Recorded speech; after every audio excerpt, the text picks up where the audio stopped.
Kerajaan Kandis merupakan sebuah kerajaan yang berada di Sumatera, yang diklaim berbasis di wilayah tengah barat Pulau Sumatera, yang kini merupakan bagian dari wilayah Provinsi Sumatera Barat, Provinsi Riau, dan Provinsi Jambi. Kerajaan Kandis diperkirakan berdiri sejak abad pertama sebelum Masehi, diklaim sebagai kerajaan tertua ketiga di Nusantara sesudah situs Gunung Padang yang berusia 25.000 sebelum Masehi, dan situs tinggi Hari 5.000 sebelum Masehi. Pada abad ke-14 Masehi wilayah tempat kerajaan Kandis berada masih tetap dikenal sebagai Kandis sampai sekarang. Sejarah. Kerajaan Kandis diperkirakan berdiri sejak abad pertama sebelum Masehi, diyakini sebagai kerajaan Minangkabau tertua di Sumatera, serta Nusantara pada umumnya.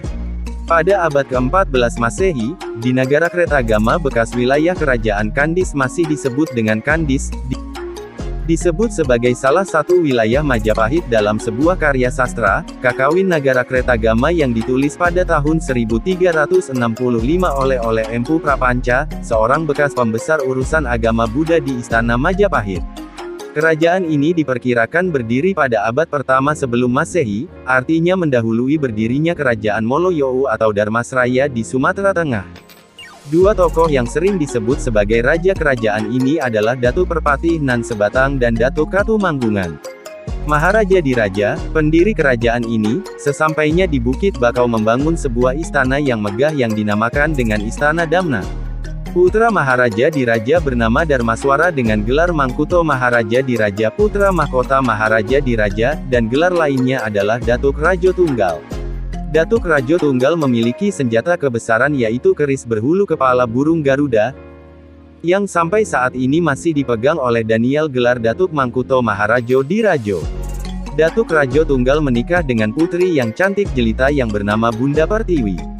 Bunda Pertiwi bersaudara dengan Bunda Darah Putih. Bunda Darah Putih yang tua dan Bunda Pertiwi yang bungsu. Setelah Maharaja Diraja wafat, Datuk Rajo Tunggal menjadi raja di kerajaan Kandis. Bunda Darah Putih dipersunting oleh Datuk Bandaro Hitam. Lambang kerajaan Kandis adalah sepasang bunga raya berwarna merah dan putih. Ekonomi kerajaan. Kehidupan ekonomi kerajaan Kandis ini adalah dari hasil hutan seperti damar, rotan, dan sarang burung layang-layang, dan dari hasil bumi seperti emas dan perak. Daerah kerajaan Kandis kaya akan emas, sehingga Rajo Tunggal memerintahkan untuk membuat tambang emas di kaki Bukit Bakar, yang dikenal dengan tambang titah, artinya tambang emas yang dibuat berdasarkan titah raja. Sampai saat ini bekas peninggalan tambang ini masih dinamakan dengan tambang titah. Hasil hutan dan hasil bumi Kandis diperdagangkan ke Semenanjung Malaka oleh Menteri Perdagangan Datuk Bandaro Hitam dengan memakai ojung atau kapal kayu. Dari Kandis ke Malaka membawa barang-barang kebutuhan kerajaan dan masyarakat. Demikianlah hubungan perdagangan antara Kandis dan Malaka sampai Kandis mencapai puncak kejayaannya. Menteri Perdagangan Kerajaan Kandis yang bolak-balik ke Semenanjung Malaka membawa barang dagangan dan menikah dengan orang Malaka. Sebagai orang pertama yang menjalin hubungan perdagangan dengan Malaka, dan meninggalkan cerita kerajaan Kandis dengan Istana Damna kepada anak istrinya di Semenanjung Melayu. Datuk Rajo Tunggal memerintah dengan adil dan bijaksana.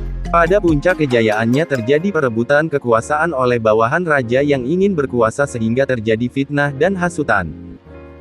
Orang-orang yang merasa mampu dan berpengaruh berangsur-angsur pindah dari Bukit Bakar ke tempat lain, di antaranya ke Bukit Selasih dan akhirnya berdirilah Kerajaan Kancil Putih di Bukit Selasih tersebut.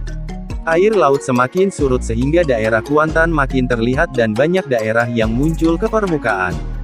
Kemudian berdiri pula Kerajaan Koto Alang di Butung, Desa Sangau sekarang, dengan Raja Aur Kuning sebagai rajanya.